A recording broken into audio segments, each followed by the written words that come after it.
affordability, but they've never actually done anything in the private sector. And it makes me question, do you know what you're talking about?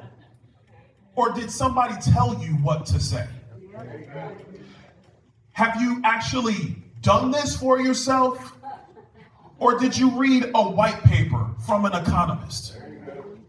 You see, when I was lending money, the first stop in my career, to contractors and developers, small business operators, I could see very clearly what was impacting their bottom line. The first time I looked at a construction draw schedule, I saw these things in there called soft costs and proffers. I asked my boss one time, I said, what's a proffer? I was young, I didn't know. I said, what's a proffer? They said, oh, well, that's typically when you need some money to kind of go around help some officials understand how important your project is. And they had that in the budget. In 2026, with as much technology as sitting at everybody's fingertips, that doesn't make sense anymore. So we are going to reform permitting and planning in our state. We are going to do that. We're going to shrink those timelines.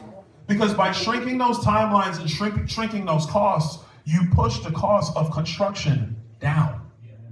And that's how you make life more affordable for our young people. And a funny thing happens when construction costs start coming down. You know what that does to every other cost when it comes to housing?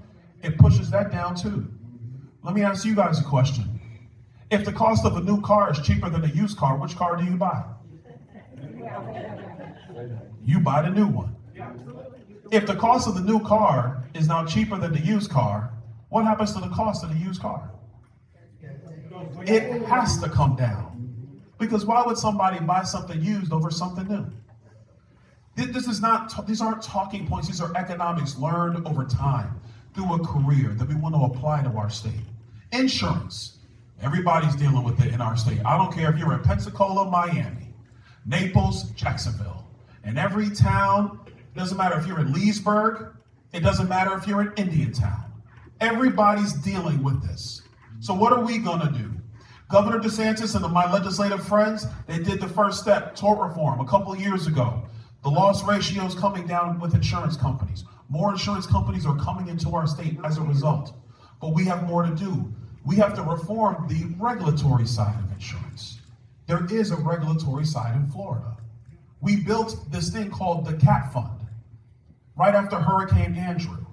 Did you know there hasn't been any major structural changes to the CAT Fund since it was created after Hurricane Andrew? And here's why. There's nobody really to blame. At the time, and really since Andrew up until the last 5-6 years ago, property insurance was relatively cheap in our state. It was cheap. So there was really no need to make changes over there. Let me tell you a little story.